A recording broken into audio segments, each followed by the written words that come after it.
Why did the Hart family drive off the side of a cliff? Sarah and Jennifer Hart and their 6 adopted children were believed to be inside the family's SUV when it plunged off a cliff in California. The Hart tribe, as they called themselves, were known to help the youth, strangers in need, and help support racial equality in their community. Yet officials believe the couple may have intentionally killed themselves and their 6 children in March of 2018. Information from the SUV's computer system suggests the crash was intentional. It showed the vehicle stopped right before it accelerated suddenly as the car drove off the side of a cliff. There were no skid marks at the scene, and 5 bodies of the family had been recovered, with toxicology reports showed that Jennifer Hart had a blood alcohol level of 1.02, when the legal limit for a DUI is 0.08. Some of the children's bodies that had been recovered had a significant amount of an ingredient commonly found in Benadryl, which can make you very sleepy. No one in the SUV were wearing seatbelts when they plunged off the side of the 100-foot cliff.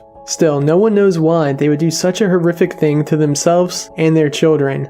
There have been conflicting reports about the family. Many say they were happy, while others say not so much. Sarah Hart's co-worker told police that Sarah had mentioned she wished someone had told her it was okay to not have a big family. Then she and Jennifer would not have adopted the children. Sarah was charged with domestic assault and malicious punishment in 2010 after a teacher found a bruise on her 6-year-old daughter. Sarah pled guilty and was sentenced to 90 days in jail, but nothing else came of it. In 2013, the Department of Human Services in Oregon investigated the family after receiving reports of abuse and neglect to the couple's children when the family were living in Oregon. One person interviewed in the investigation said Jennifer appeared to be controlling in her relationship with Sarah, as well as manipulative and cold to her children. 3 days before the SUV crash was discovered, the Washington State Department of Social and Health Services received a call alleging that the Hart children appeared to be victims of abuse and neglect. One of the boys kept coming over to a neighbor's home and asking for food. He said his parents would sometimes stop feeding the children as a form of punishment. Yet this couple always appeared to be happy on social media, constantly posting pictures of their kids smiling all over the internet. They would share their family's hiking adventures and their arts and crafts online. Many of their friends were shocked when they heard the allegations the crash may have been intentional and the accusations of abuse and neglect. What do you think, strangers? Was this all a freak accident, or did something more sinister happen? In March, a bag full of 54 severed hands was found at a popular fishing place in Siberia, 20 miles from the Chinese border. Police have been unable to determine who any of the hands belonged to. Only one of the hands had any remaining usable fingerprints that helped determine who it belonged to. Medical bandages and hospital-style plastic shoe covers were found next to the bag of hands, leading some to think that the hands were removed from medical cadavers to help prevent identification of the illegal cadavers. The Russian government did announce that they thought the hands were illegally disposed of by nearby medical institutions. However, locals haven't reported seeing anything suspicious in the area and aren't quite sure where they actually came from. Another popular theory is that the hands may have been axed off as a form of punishment for theft. What would you do if you found a bag full of 54 severed human hands? On August 20th, a leading Dutch cybersecurity expert, Arjen Komfus, checked out of his hotel in Norway. He had told his friends that he planned to take a train to Trondheim, which was 10 hours away, but he never boarded the train. 2 days later, at the end of his supposed holiday, he did catch his return flight to Amsterdam, but he was never seen again.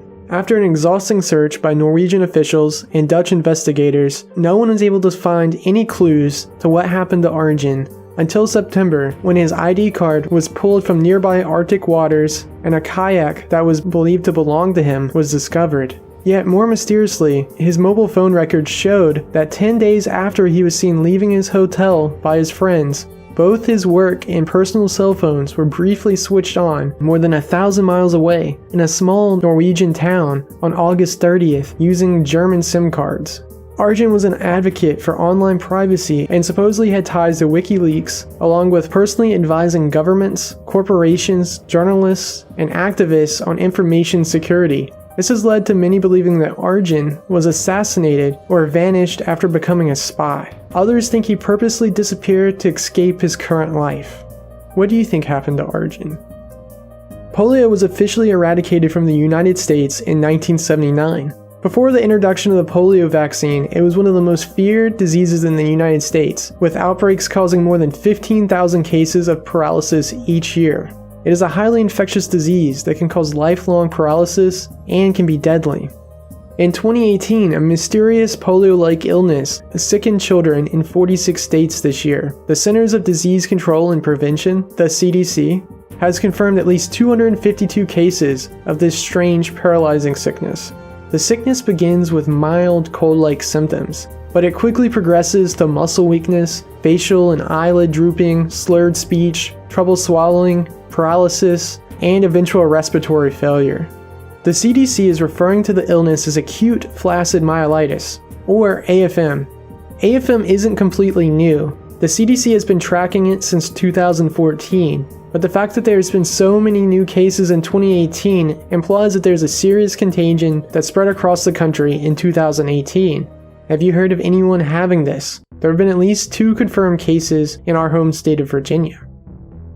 Ming Hoichu is a Chinese politician who was the president of Interpol, the international police, from 2016 to 2018. He also served as the vice president of public security in China from 2004 to 2018. He disappeared in September after sending his wife an alarming text message that included a knife emoji and instructions to wait for his call. Or at least that's what his wife said supposedly happened. Chinese officials claim that they last heard from him in October when he supposedly resigned from his post and was detained by officials after being accused of taking bribes by the Chinese Anti-Corruption Authority. His arrest and the apparent lack of due process has raised questions about law enforcement tactics by the Chinese government. Ming's wife is now in the custody of Chinese authorities, still believes her husband is being politically persecuted by the ruling Chinese Communist Party. Others agree, saying Ming is one of the latest high-profile people targeted by the country's ongoing anti-corruption campaign. It has targeted thousands of people, including government officials, billionaires, and even A-list celebrities who have all mysteriously vanished this year. What do you think happened to Ming? Did he just walk out on his life? Was he detained by government officials? Did he accept bribes and not deserve his position? Who won the $1.5 billion Mega Million jackpot? In late October, the winning ticket to the second highest lottery drawing in US history was sold in a convenience store in Simpsonville, South Carolina, a small town with a population of only 22,000 people. Today, the lucky winner still remains anonymous. South Carolina is one of the few states that allow winners to legally remain anonymous. So today, we still don't know if whoever bought the ticket has claimed the prize yet, or if they're sipping sweet cocktails on a beach somewhere. What would you have done if you had won the $1.5 billion? On October 30th, a skeleton was discovered under the basement of a home in Long Island, New York, 57 years after the man who lived there went missing. The skeleton shows blunt force trauma to the skull, and it's been confirmed that the skeleton belongs to the homeowner Michael Carroll's father, who disappeared in the 1960s. Some family members believe that George had run away and that he had returned to Korea. Others suggested he was killed and buried in the basement. The area was under construction at the time he went missing, and his wife, Dorothy, had never reported her husband as a missing person. She led her children to believe that George had abandoned his family and didn't love them anymore. Not long after George's disappearance, a man named Richard Darris moved into the family's home. He eventually married Dorothy, and they had a son together. Richard and Dorothy eventually divorced in the early 1980s. Michael purchased the home from his mother before her death in 1998. He added on to the home, but he couldn't stop thinking about what happened to his father. After hearing all those strange rumors that he could be buried in the basement of his family's own home, eventually caused Michael to consult a psychic and a team of paranormal investigators to see what happened to his father. Eventually not getting the results he wanted, Michael used ground-penetrating radar to analyze the basement floor to see if anything could be buried underneath. The reading indicated there was something strange directly 6 feet below the basement floor. Michael began excavating the basement of his house 3 years ago, but he had to constantly stop and start because he was afraid of destroying the foundation of his house, and he eventually had a stroke that caused him to stop the whole project until his 2 sons started helping him with the project and finished digging up the basement and discovered the remains of poor George. The discovery was a relief to the family, finally getting closure on what happened to their father. DNA tests confirmed that the skeleton belonged to George, and the police are now treating the investigation like a homicide and still have no idea how George ended up under the basement. What do you think happened? What caused George to end up under the basement floor of his own home decades ago? Thanks for watching, strangers. What do you think the strangest unsolved mystery of 2018 was? Let us know in the comments below. If you enjoyed this video, please consider helping us by leaving us a like, a comment, subscribe if you are new, and of course, smash that bell button so you don't miss out on one of our videos. We release new videos every Wednesday where we cover all things strange. And we do a live podcast on our channel every Friday at 8 p.m. Eastern Time. So until then, stay strange.